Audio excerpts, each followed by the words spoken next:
On va commencer avec une question qu'on nous a tous posée, je ne sais pas combien de fois quand on était gamin. Ah oui, le fameux. Et toi, tu veux faire quoi quand tu seras grand? Mhm. Et là, les réponses fusent, hein. Pompier, médecin, astronaute. Bien sûr. On pense métier, on pense profession.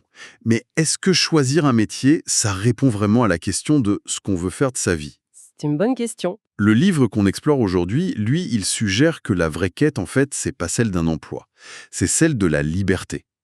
Et pour son auteur, Robert Kiyosaki, il n'y a pas de vraie liberté sans liberté financière. Et ça, c'est un point de départ qui change tout. Ah oui, Bah oui, parce que ça déplace complètement le problème.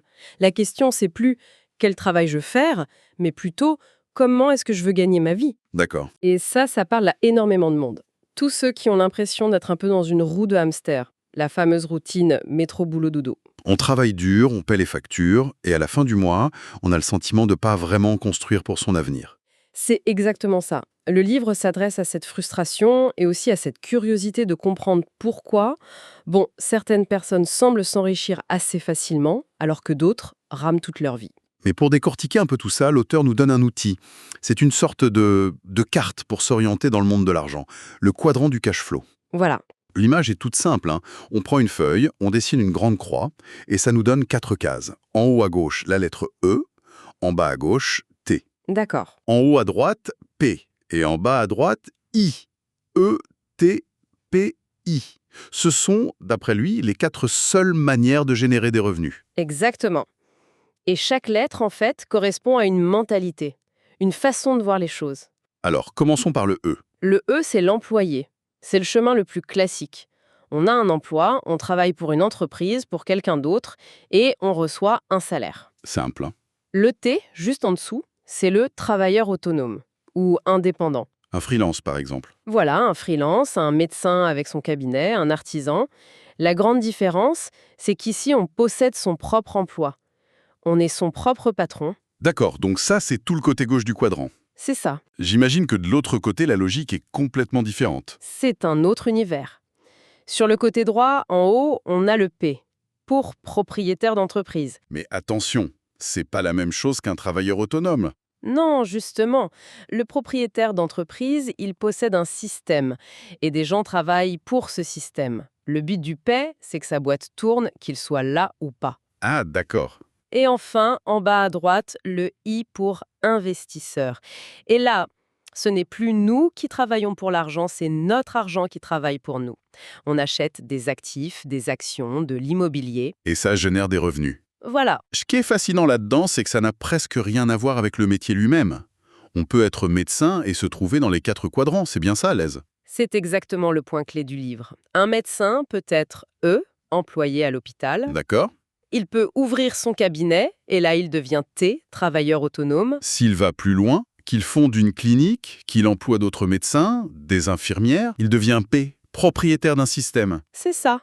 Et s'il utilise ses bénéfices pour investir en bourse, il opère aussi en tant que investisseur. Le métier est le même, mais la source des revenus est radicalement différente. On comprend bien la distinction technique.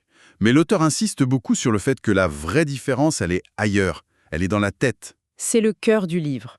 La différence est psychologique, presque émotionnelle. C'est-à-dire, Prenons le côté gauche. La valeur la plus importante pour un l'employé, c'est la sécurité. bien sûr, salaire stable, CDI, avantages, retraite. Voilà. La peur de l'incertitude, c'est le moteur principal. Et pour le T, le travailleur autonome, c'est un peu différent. Il cherche l'indépendance, non? Le fameux je veux être mon propre patron ». Oui, mais cette indépendance, elle a un prix. La valeur clé du T, c'est souvent le perfectionnisme. Le syndrome du si tu veux que ce soit bien fait, fais-le toi-même. Ouais, je vois très bien. L'avocat qui plaide lui-même, le graphiste qui ne délègue rien. Le problème, c'est qu'ils sont le système. S'ils prennent des vacances, L'entreprise s'arrête. le revenu s'arrête. C'est ça. C'est une sorte de prison dorée qu'ils se construisent. C'est vrai que c'est une liberté qui paraît très précaire. Alors, comment on pense de l'autre côté, chez les P et les I? Pour le P, le propriétaire d'entreprise, la mentalité est à l'opposé de celle du T. Son but, ce n'est pas d'être le plus compétent de son équipe. Au contraire. Il veut s'entourer de gens plus forts que lui. Exactement. Il cherche à embaucher des gens plus intelligents que lui dans leur domaine. Son travail, ce n'est pas de faire le boulot, mais de construire et d'améliorer le système qui permet aux autres de le faire. Il y a une analogie dans le livre que je trouve géniale pour ça. L'auteur demande Pouvez-vous faire un meilleur hamburger que McDonald's? Et la plupart des gens répondent oui, bien sûr. Évidemment. Mais la question qui suit, c'est ça la vraie question. Pouvez-vous construire un meilleur système d'entreprise que McDonald's? Et là, Et là, la réponse est non. Un système qui gère le recrutement, la logistique mondiale, le marketing, la standardisation. c'est toute la différence. La plupart des Andis sont de fantastiques cuisiniers de hamburgers. Ray Kroc, lui, n'était pas un cuisinier, c'était un bâtisseur de systèmes. C'est une image très puissante.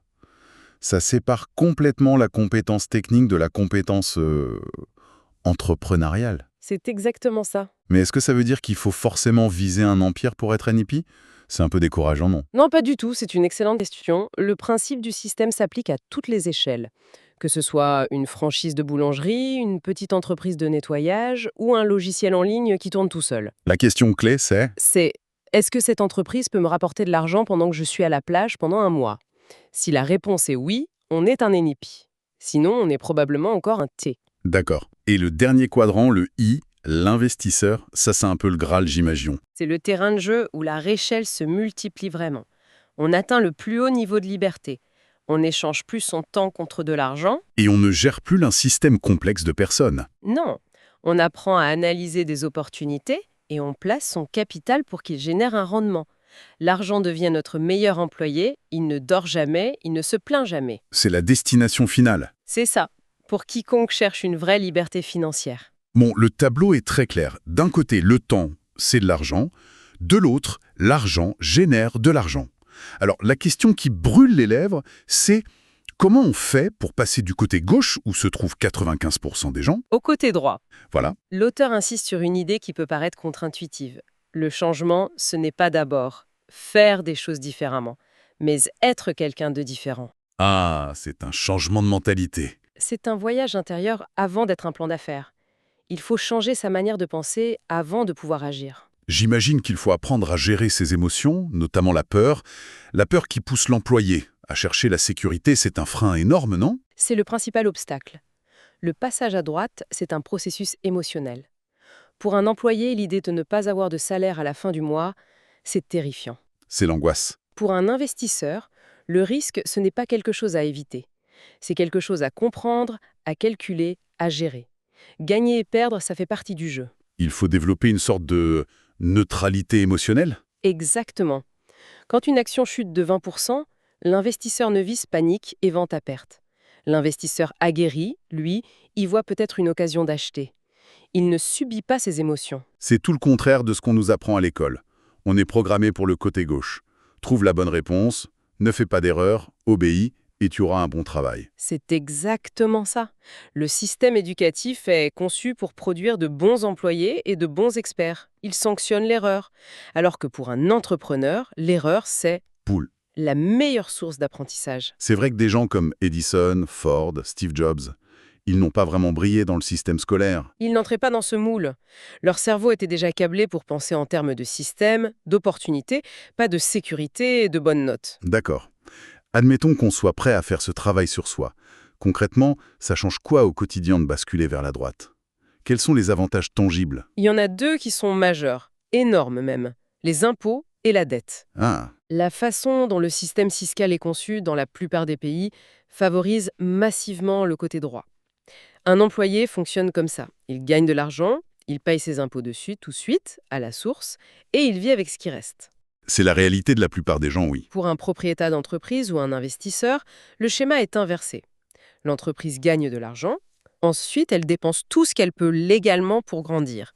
Salaire, locaux, matériel. D'accord. Et c'est seulement sur ce qui reste à la fin, le bénéfice, qu'elle paie des impôts. C'est une différence fondamentale et c'est parfaitement légal. Attends, ça veut dire que le système est conçu pour que les plus riches payent proportionnellement moins d'impôts? C'est un peu plus nuancé, mais l'idée c'est que le code des impôts, ce n'est pas un document moral, c'est un ensemble de règles et d'incitations. Il incite les PME et les I à créer des emplois, à construire des logements, à investir, et ils sont récompensés pour ça. Et la même logique s'applique à la dette, j'imagine. Tout à fait. Pour le côté gauche, la dette c'est un passif, c'est dangereux. Pour le côté droit, il existe une bonne dette, celle qui permet d'acheter des actifs qui rapportent plus que son coût. C'est comme ça qu'on utilise l'argent de la banque pour s'enrichir. Pour résumer cette idée, il y a une autre métaphore dans le livre, celle des seaux et du pipeline. Oui, elle est très, très parlante. Les gens du côté gauche, E et T, passent leur vie à transporter des seaux d'eau. Chaque jour, ils vont au puits, leur travail, et ils ramènent des seaux, leur salaire. Et s'ils arrêtent de porter des seaux? L'eau cesse d'arriver. C'est le revenu actif. Pas de travail, pas d'argent. Et le côté droit? Le côté droit, lui, au lieu de se concentrer sur le transport des seaux, il passe son temps à construire un pipeline. C'est un travail long, difficile. Très. Et au début, il n'y a pas beaucoup d'eau qui en sort. On doit même continuer à porter des seaux pour vivre. Mais une fois que le pipeline est construit, l'eau coule toute seule, qu'on soit là ou non. C'est le revenu passif. C'est très clair. Mais par où on commence? On ne peut pas juste démissionner du jour au lendemain. Le livre donne des pistes concrètes. Oui, il propose 7 étapes d'une progression financière rapide. Sans tout dévoiler, la toute première étape, c'est un simple changement de perspective. Occupez-vous de vos propres affaires. C'est-à-dire? Ça veut dire que même si on a un emploi, l'emploi n'est pas nos affaires. Nos affaires, c'est notre colonne d'actifs. Il faut donc commencer, même tout petit, à construire cette colonne à côté de son travail. Acheter une action par mois, mettre de côté pour un apport immobilier, lancer un petit truc en ligne le soir. Le premier coup de pioche pour construire son pipeline. C'est ça. Et la deuxième étape, juste pour avoir une idée? La deuxième, c'est prenez le contrôle de votre flux de trésorerie. Avant même de penser à investir, il faut savoir exactement où va son argent. Comprendre la différence entre un actif, ce qui met de l'argent dans notre poche, et un passif, ce qui en sort. Beaucoup de gens pensent que leur maison est leur plus grand actif. Exactement. Et Kiyosaki explique que financièrement, c'est souvent un passif. Ça génère des coûts tous les mois sans rapporter de revenus. C'est ce genre de rééducation financière qui est nécessaire. En résumé, ce livre n'est donc pas une méthode miracle pour devenir riche vite. C'est plutôt... Une nouvelle paire de lunettes pour regarder sa propre situation. C'est tout à fait ça. C'est une grille de lecture. Elle permet de s'auto-diagnostiquer. Où est-ce que je suis dans le quadrant? Pourquoi je pense comme ça? Et est-ce que ça me convient? Et si la réponse est non? Elle offre une carte pour tracer un chemin. C'est un guide pour ceux qui sont fatigués de transporter des seaux et qui sont prêts à construire leur pipeline. Le message principal, c'est que la liberté financière est accessible, mais elle a un prix. Et ce prix, c'est une transformation personnelle.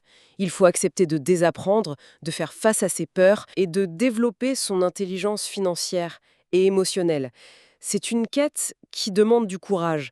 Le courage de ne pas suivre la foule, de faire des erreurs et de penser sur le long terme. Pour finir, on pourrait laisser une dernière idée du livre à méditer.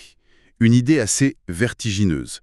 L'auteur dit « Chaque élément de votre passif est l'actif de quelqu'un d'autre ». C'est une phrase qui, à elle seule, peut changer une vision de l'économie. C'est vrai. Votre prêt immobilier, qui vous coûte de l'argent, c'est un actif dans le bilan de votre banque qui lui en rapporte. Votre crédit auto, pareil. Et la question qui en découle est donc simple et directe. Chaque jour, quand on se lève pour aller travailler, pour les actifs de qui travaille-t-on le plus dur? Pour les nôtres ou pour ceux de notre patron, de notre banquier et du gouvernement? La réponse honnête à cette question est peut-être le véritable point de départ de tout le reste.